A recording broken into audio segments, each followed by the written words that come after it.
Burkina Faso, a landlocked nation in West Africa, has long struggled with maintaining a self-sufficient aviation industry. For decades, its national airline, Air Burkina, relied heavily on costly leasing agreements with Western companies just to keep its fleet in the skies. Did you know that Burkina Faso's national airline, Air Burkina, didn't own a single aircraft for decades? Yes, they relied on leasing Western planes while previous leaders flew around in private jets. But guess what?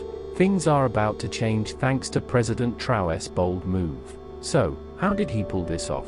And what does it mean for Burkina Faso's future? Stay tuned, and let's break it down. Welcome back to My Planet Updates. As we continue, please don't forget to show us your support by subscribing to this channel. You know, it's like owning a restaurant but always renting someone else's kitchen. That's how Air Burkina operated for years, paying huge sums to lease Western planes instead of owning their own. Even while previous presidents enjoyed their private jets, they didn't think owning an aircraft for the country was a priority. Come on, how does that make sense? A national airline without a single plane? But hang tight, because with President Traoré on board, the game is changing in a big way.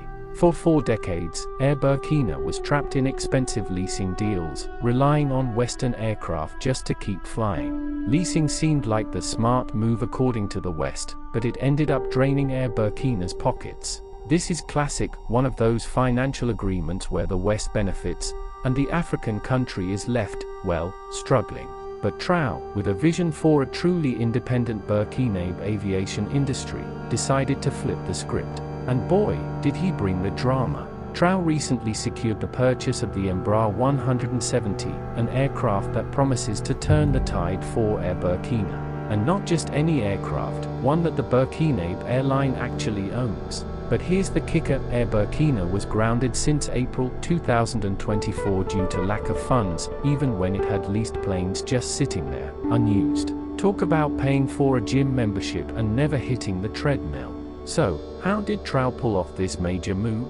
According to Burkina Faso's Prime Minister, a mysterious, silent partner stepped in to support the airline's revival. Now, before you imagine a masked superhero swooping in, it's still unclear who this partner is. But whoever they are, they believe in Traoré's vision of progress. It's like Traoré has his own Avengers squad, working to bring Burkina aviation back on its feet. While this is a monumental step forward, challenges remain.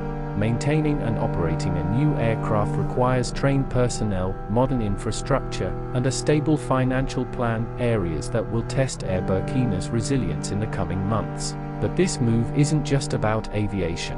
It's about taking control back, especially when you think about how Burkina Faso and other francophone countries used to be at France's mercy for military supplies. Seriously, Burkina Faso had to ask France's permission to buy weapons from other countries. Imagine throwing a party but needing your neighbor's approval before you buy snacks. In a recent statement, President Traoré emphasized, "This investment symbolizes our commitment to an independent Burkina Faso, a nation that charts its own path in the global aviation industry." Please, if you're still watching and haven't subscribed, please kindly hit the subscribe button, for that is what motivates us to bring out content like this.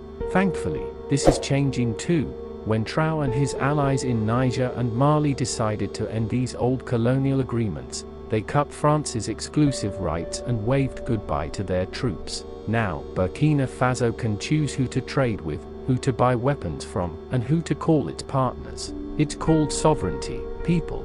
The new Embraer 170 is more than just a plane, is a modern, efficient regional jet that can serve both short and medium-haul routes, perfect for Air Burkina as it looks to reconnect with regional hubs and expand its reach. It's a symbol of hope and independence for Burkina Faso.